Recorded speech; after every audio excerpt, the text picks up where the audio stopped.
अगली खबर का रुख करते हैं और आपको ये बताते हैं कि आज ही के दिन 7 अक्टूबर 2001 को प्रधानमंत्री नरेंद्र मोदी ने पहली बार गुजरात के मुख्यमंत्री पद की शपथ ली थी और तब से लेकर आज तक वो सरकार के प्रमुख के रूप में अपनी जिम्मेदारी संभाल रहे हैं।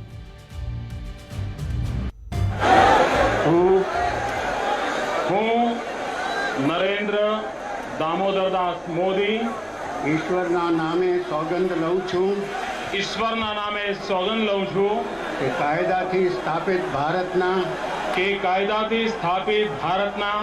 સંવિધાન પ્રત્યે હું સાચી શ્રદ્ધા અને નિષ્ઠા ધરાવીશ કોઈ પણ વ્યક્તિ અથવા વ્યક્તિઓને કરીશ નહીં અથવા તેની કે તેમની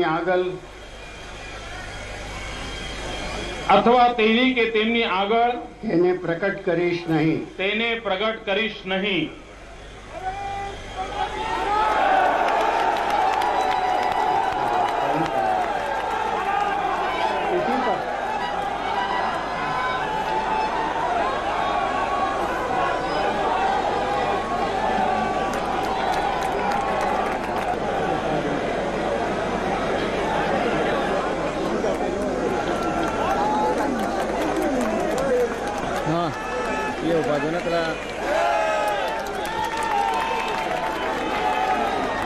माननीय मुख्यमंत्री श्री नरेंद्र मोदी जी शपथ ग्रहण कर लीधा है।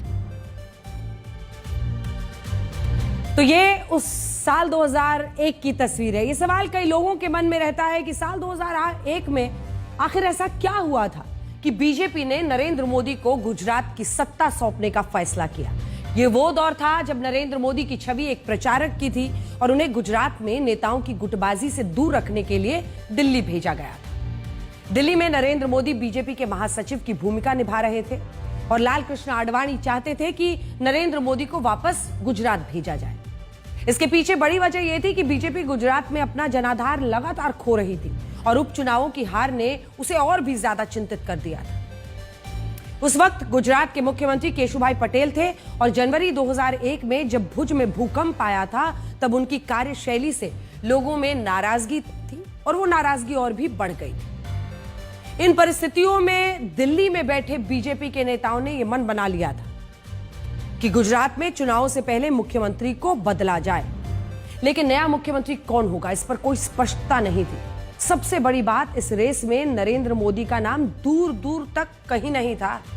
नरेंद्र मोदी के नाम का प्रस्ताव लाल कृष्ण आडवाणी की पसंद पर आया और उन्होंने जब 1998 में गांधीनगर का चुनाव जीता तब इसके पीछे नरेंद्र मोदी ही थे और नरेंद्र मोदी के लिए अमित शाह ने आडवाणी को जिताने में हर बूथ पर काम किया था और इसी बात से लाल कृष्ण आडवाणी बहुत खुश थे। 1 अक्टूबर 2001 को दिल्ली में कई मंथन हुए और इसी दिन तत्कालीन प्रधानमंत्री अटल बिहारी वाजपेयी ने एक बैठक में नरेंद्र मोदी से मुलाकात की और आप जानते हैं कि अटल जी के पहले शब्द उस दिन क्या थे। उन्होंने सबसे पहले नरेंद्र मोदी से यह कहा कि ज्यादा पंजाबी खाना खाने से उनका वजन बढ़ गया है। इसके बाद उन्होंने कहा कि वो नरेंद्र मोदी को बड़ी जिम्मेदारी सौंप रहे हैं और उन्हें गुजरात जाकर फरवरी 2003 में होने वाले विधानसभा चुनाव में पार्टी को जीत दिलानी होगी। बड़ी बात यह है कि यहां अटल जी नरेंद्र मोदी को गुजरात का मुख्यमंत्री बनाने की सूचना दे रहे थे और प्रधानमंत्री मोदी इस जिम्मेदारी को लेने से हिचकिचा रहे थे। इसके बाद लाल कृष्ण आडवाणी से प्रधानमंत्री मोदी की मुलाकात हुई और उन्होंने भी नाराजगी जताते हुए यही कहा कि जब मैंने फैसला ले लिया है तो नरेंद्र मोदी कैसे इस जिम्मेदारी को लेने से पीछे हटना चाहते हैं। आखिरकार नरेंद्र मोदी गुजरात के मुख्यमंत्री बनने के लिए तैयार हुए और 7 अक्टूबर को जब उनका पहला शपथ ग्रहण समारोह हुआ तब इसमें 50,000 लोग शामिल हुए और ये उस वक्त आजाद भारत के इतिहास का सबसे भव्य, सबसे आधुनिक शपथ ग्रहण समारोह था जिसका लाइव प्रसारण इंटरनेट पर भी हुआ।